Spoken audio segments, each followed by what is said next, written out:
This video is sponsored by the Final Cut King. For high quality and professional tutorials on popular software such as Premiere Pro CS6, Final Cut Pro 10, Cinema 4D and Motion, visit finalcutking.net. Hi everyone, it's Eric from ecartman12.blogspot.com and welcome to my unboxing and product tour of the HTC One mobile phone. Boy, has this been a long one. Yes, I've been really quite late, but here is finally my unboxing of the HTC One, and I must give a big shout out to Vodafone for making this video possible, because they sent me this out to review, and you can pick this up on their website with various deals on contract. Now, let's take a look at the box. Now, I'm really looking forward to the HTC One because not only of this fantastic looking design, but also especially because of these, the dual boom sound speakers. I am really like a media buff, those of you that know me, and speaker quality on mobile phones and tablets has not been the best, but this seeks to resolve that. So let's take a look at the back of the box, and over here we've got the specs. Now the platform, obviously Android's got a Qualcomm Snapdragon 1.7 GHz quad-core processor, takes micro SIM cards. Storage capacity in this one's 32 GB, it's got 2 GB of RAM, 4.7 inch 1080p Full HD display with 468 pixels per inch. Boy, that is like huge. HTC boom sound with dual frontal stereo speakers, built-in amplifiers, and Beats audio, as HTC's always come with now. And HTC's got an ultra pixel camera, which is their 4 megapixel sensor. And on the front, it looks like it's got a 2.1 megapixel front-facing camera. So that all looks very nice. Let's lift up this section of the box, and here is the HTC One itself. Let's pull that out, and wow, feels very nice and cold. That's what I get with my MacBook Pro, since it's an aluminium sort of a laptop. So wow, really actually quite impressed with this. So let's put that down. Let's just take a quick look at what else we get inside the box. So we've got full-size USB to micro USB. Looks like some ear tips for the earphones we'll take a look at soon. This is one of the bits for the charger. So here's the 3-pin UK plug, and I've got the same design charger with my HTC Desire S. I really do love this design. So it goes in, I presume. Which way was it? Oh man, this isn't good, is it? There we go. This way. Flip it, and then that's it. That's the charger, and over here you connect your micro USB full-size USB connector. And over here we've got earphones. Now these are the same ones, which I don't think I liked very much last time, judging by the looks of it. Let's take one of these tips off. No, they're actually different. So, and those tips over there are different size silicone tips for your ear. And then you've got a push to talk button right there. Let's get the camera to focus in on this. And you can see, you just press that button and it'll focus. It's got a little bit of tape around here as well. So yeah, that's the earphones.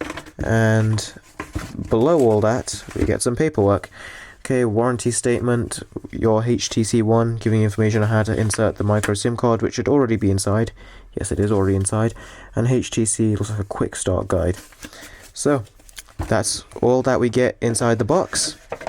And now let's take a closer look at the HTC One. Now, I really do love the way this mobile phone feels. I gave the specs at the start of the video. This is the 4.7 inch screen, and it does seem quite a bit longer than I actually thought. And I really do love the design. It's like really fantastic build quality. In the hand it feels great, and it's very, very light, but at the same time it's got a bit of like an expensive quality premium feel to it. The iPhone 5 actually had a kind of feel to it as if I was holding an empty can of beans. Very cheap. That's what it seemed like with the iPhone 5. It was like very well built and constructed, but it felt very light, and the weight of it felt very cheap. This has got a very nice weight to it, a weight that you actually need.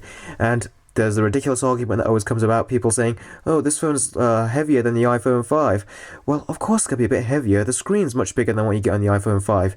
So it's going to have to accommodate that, and then we do need a bit of extra weight to make it feel like, you know, this is actually like the 4.7 inch screen size device. Let me look for the power button. There it is right here. Looks really quite flush. You can barely even see that. You can barely even see that protruding, so it's very flush. So let's give you a quick product tour as the phone is starting up. Hopefully it's got some juice in there. So over there is the front-facing camera that we mentioned earlier. Over there is one of the boom speakers, and there's the second one. Here's a couple of sensors, back button and home button. Looks like the rid of the menu and multitasking button. And we've got a 4 megapixel camera, which is their ultra pixel sensor, LED flash, and the Beats audio logo. Wow! The Beats audio logo right there, but wow, that was extremely loud. I was pointing it this way as well. That is extremely loud. I know, that's quick. Let's take a look. Pull up to unlock. Okay, let's start. Contract. Okay, I'm going to set my Wi-Fi network and then I will come back with you once I've done. Okay, that's my Wi-Fi in. Next. Set up from scratch this time. Let's just skip that.